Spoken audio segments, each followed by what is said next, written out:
shakisha ngo azajya hari ibihugu atazajya akandagiramo Paul. itegeko n'ubundi ari ryo atakijya, ntakiza muri Erope, ntakiza muri Amerika. Ntabwo barabisohora ariko bazabisohora. Okay.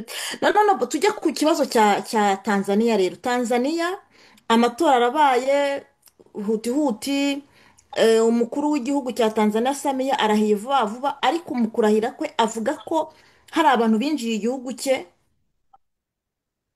ba- ba- ba- ba- Eh, um, Nongera banze kubisuzugura, navuganye n'abasore barambwira bati barambwira amadetaye, kuko bari bafite inforomasiyo, banazi abari babirimwo batwaraga abantu bo kujya guhungabanya ariya matora. Urabona, ni ibintu byari bimaze igihe, ariko njye ndi mu bantu banabisuzugura nkavuga ndi reka ibi ni ugukabya se u Rwanda rwaba rubishaka mwiki. Ariko byaje kugaragara ko koko ibyo bavugaga ari byo, na cyane cyane ko leta ya Tanzania ejo n'ibinyamakuru byabo byabishyize ahagaragara byerekana ko ntabwo bavuze u Rwanda specifically, bavuze ibihugu by'abaturanyi ngo byivanze mu matora yabo, bishaka ngo biteza akaduruvayo. Ariko leta ya Tanzania yakomeje kubyifatamwo neza, ari nayo mpamvu abantu benshi babonye ko amatora yo muri Tanzania bavuga ngo yagize akaduruvayo, ariko yari acengewe cyane ku buryo n'uturere tumwe na tumwe ngo bashaka ko dutangaza ko tugiye kwigenga, tutagishaka kuba turi muri leta ya Tanzania. Ni ukuvuga uturere nka turiya twa Zangara, za Karagwe, bahita na za Bukoba, Zanzibari, hariya za Mubunda na Mureba, Mbeya, uturere kanye bari baducengeye cyane. Kandi iki ni ikibazo leta ya Tanzania yakunze kugaragaza mu myaka yashize, igaragaza ko mu iperereza ry'u Rwanda ryivanga cyane mu buyobozi bw'igihugu bw'ibanze. Byari ibintu byari byaravuzwe, ariko dufite abantu benshi cyane hariya, cyane cyane zino mpunzi zo muri 1994. U Rwanda noneho rwagiye rurakoresha kugira ngo rubakoresha ako kazi kabi kubera imyaka bamaze hariya. Ndumva hari n'abo nabwiraga nyamuneka mugume mu rugo nimugire aho mujye. So amakuru yaje kumenyekana nyuma, ariko njye nari nabinegirije kuva ku munsi babivugiragaho mvuga ni murakabya, ese ninde wamubwiye gufunga abantu be ngo abo bahanganya bashyire muri prison? Kumbe nabo bari baracengewe. We yari afite impungenge z'uko igihugu cyabo kigiye gusubira mu kangaratete. Iby'amatora mu by'ukuri yari yabibonye ko bishobora kugenda nabi kubera ko bacengewe. Icyo gihe rero uko yatowe nangwa uko atatowe, byose ntabwo byari bigikomeye, hari hakomeye kuba igihugu gishobora gusigara gitekanye. Urakoze. inyungu rero Kagame yaba afite mu guhungabanya umutekano ni uwuhe mu karere muri Tanzania? Urabona, perezida Kagame ni umuntu ushaka kunguka mu karere. Igihugu cya Tanzania ni igihugu cyagaragaje position yacyo, umwanya gihagazeho ku kibazo cya Congo, ndetse ni igihugu cyumvikana n'u Burundi, kandi ni igihugu kititaye kuri perezida uwo ari we, ni polisi. Ni ukuvuga n'undi waza utaritse uruhu, iyo polisi yagenda nayo. Buriya iperereza ry'u Rwanda na Tanzania rimaze imyaka myinshi ryarahungabanye, ku buryo hari umugabo w'umumajoro nibagiwe izina rye, u Rwanda rwatwaye w'umu Tanzania, yari ashinzwe ibintu bya communication muri leta mu gisirikare cya Tanzania. uwo mugabo n'ubu ngubu u Rwanda ruramufite. Ibyo bivuga iki? Bivuga ko yiziye muri kebozi zabo zose ziperereza, kubera ko nibyo yari ashinzwe ibintu bya communication muri za interineti na za computer n'ibiki. Uwo mugabo n'ubu ngubu kandi Tanzania ntigeze murekarama, ndetse we yavuze ngo ko ari umunyarwanda wagiye n'ababyeyi be mu myaka ya za 90, niba yaravukiye iyo, niba yaragiye ari umwana ntawe ubizi. Arangije baramureka ajya kugera aho yiga ibyo bintu byose mu bihugu by'amahanga. So uwo mugabo rero amaze kugaruka mu Rwanda, u Rwanda niwe rwakoresheje gukomeza kwinjira mu mabanga yabo.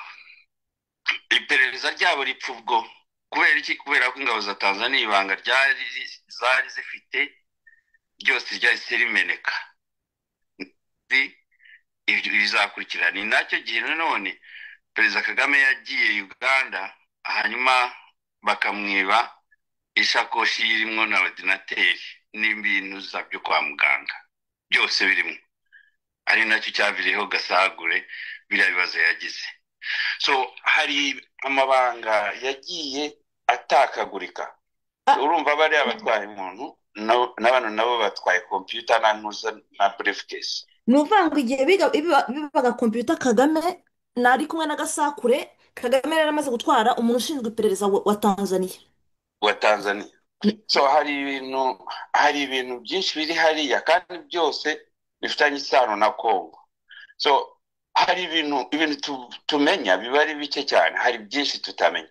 So Nyamvumba rero bajya kumutwara gukorera hariya, yaragiye ku kazi, kandi akazi ni akangaka. Urakoze. Okay.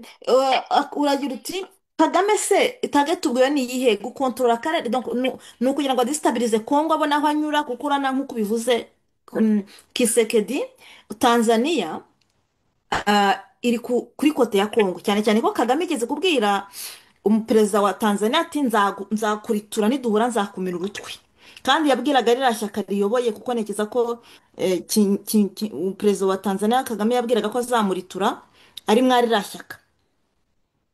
Kugeza uyu munsi uriya mugabo, uriya koroneri, burya yari leta koroneri mu gisirikare mbere y'uko ajya kuba perezida. Yego. Jakaya Kikwete kugeza uyu munsi afite uruhare rukomeye cyane mu buryo Tanzania iyobowe, kandi n'uriya witabye Imana yamuhoraga iruhande, n'uyu mudamu amuhora iruhande.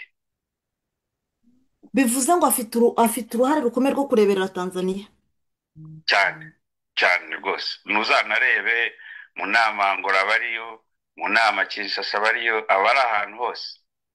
ni uvuga ngo ni umucurabwenge wa Tanzania ifite ku buryo donc ni mastermind wa Tanzania uzi neza Kagame, ku buryo abavuga ati Kagame. Barabizi ko u Rwanda rufite uruhare rukomeye cyane mu gushaka guhungabanya igihugu cyabo. Kagame rero aramutse ahungabanyije Tanzania yabigiramo izihe nyungu mu karere banyuze muri Kenya? Ubucuruzi. Tanzania ifite seaport, ifite amazi magari, ibikoresho byacu byose bituruka hari Dar es Salaam. Ubucuruzi bwatworohera agize nk'Imana hakajyaho umutegetsi umupfukamira umubona nk'Imana ye. Buriya Tanzania ni igihugu gifite sisiteme igoranye cyane kuyipfumuriramo, ariko agize nk'Imana hakajyaho nk'uriya wa Chadema byaba bimworohera kumukontorora. Erega abategetsi kenshi na kenshi baba bashaka gukontorora. Iyo rero akontoreye Tanzania, kuko Uganda yo muzehe nagenda uzajyaho uwo ari wese, Perezida Kagame ntabwo bizamugora kumucengera. Ntabwo nibaza ko n'amatora ya Uganda azagenda neza, kubera ko nubwo yashyize amafaranga kuri Besigye ubugira kabiri, ariko leta ya Uganda irakomeza ihangana nawe. Ariko kuri ubu ngubu ndibaza ko hari n'ukuntu ashobora gushaka kwangiza opposition opposition yabo isigaye izana amacakubiri menshi, ukibaza icyo bayazaniye kikakuyobera, kugira ngo bangize imikorere ya leta batume ikoresha ingufu zishi irwana kugira ngo igihugu cye gusenyuka, noneho byitwe ko muri Uganda barimo gukora amahano, kandi ibyo niho yungukira Paul. okay, none kuba rero perezida wa Tanzania yaje akavuga ati twarahungabanyijwe kandi twahungabanyijwe n'abantu baturutse hanze, utekereza ko Kagame byamugizeho izihe ngaruka donc mu rwego rw'akarere ka politike, ese umugambi we Ntabwo bavuze aho ariho, bavuze ko hari ibihugu biri hanze ya Tanzania byavanze mu matora yabo, ndetse hari abantu benshi cyane bafashe b'abanyamahanga, hari abafunze, hari amakonti babonye amafaranga yinjiraga mu gihugu, ibiki na biriya bintu byo gusenya polisi bakafata imyenda bakayiha abantu ngo bambare, biriya byose byari ibintu biri organized. So icyo gihe rero iperereza ririmo rirakurikira, niba hari icyo bazavuga ntabwo tubizi, ariko bamaze kuvuga ko hari ibihugu by'abaturanyi byivanze mu matora yabo, kandi leta ya Kenya yari yashyize abapolisi ku mipaka, ishyiraho n'amategeko yo kurwanya abenegihugu babo kugira ngo baye kujya kubyivangamo, dore ko bari bashaka kujyayo ngo babyivangamo. Abanyakenya bashaka kujya kwigaragambya ahantu hose babonye bajya kwigaragambya. Kuri Kenya rero yo ivuga ko yakumiriye abayo kujyayo, ariko amakuru dufite atwereka ko abanyarwanda bo bari bamaze igihe kinini baragezeyo benshi n'amamoto, barageze muri Tanzania guteza umutekano muke na za moto. Samia rero hari abarivuga ko yavuze ko agomba gufunga imipaka ku Rwanda, hagati y'u Rwanda na Tanzania. navuze amaze kurahira yemeye gufasha Kongo ku mugaragaro, kugira ngo ibashe guhangana n'abanzi bayo. Ntabwo bikiri kunyura muri SADC na Loni. Ni ukuvuga ngo niwe ugiye gufata icyemezo donc cyo guhangana n'abanzi ba Kongo. Donc Kongo ubwo ni RDF Kagame Paul nabo kuba abaperezida batatu, donc turabona Evariste, turabona Tshisekedi, turabona Tanzania na Afurika y'Epfo iri inyuma ya mu karere. ubona hacura iki bano banyepolitike badakoze attention bati ese Kenya yo ubona ihagaze ite mu by'ukuri? Kenya, igihugu nka Kenya ubwacyo ni igihugu cyifuza amahoro, ni igihugu kimaze kujya mu nzira ya demokarasi, aho bazi neza ko umuntu arangiza manda yakiyamamaza, yatsindwa akagenda, yatsinda akabona indi manda, ataba manda ze zirangiye akagenda hakaza abandi. Ariko perezida Ruto ni umuntu ukomeje kugendera mu nzira mu cyerekezo kimwe na perezida Kagame. Ni nayo mpamvu wabonye atigeze agaragara hariya, ariko afite n'ibibazo buriya. Iyo agaragara mu irahira rya Samia yashoboraga gusubira Kenya hahiye nanone, kubera ko abaturage be, urubyiruko rwe rusa nkaho rumukonje.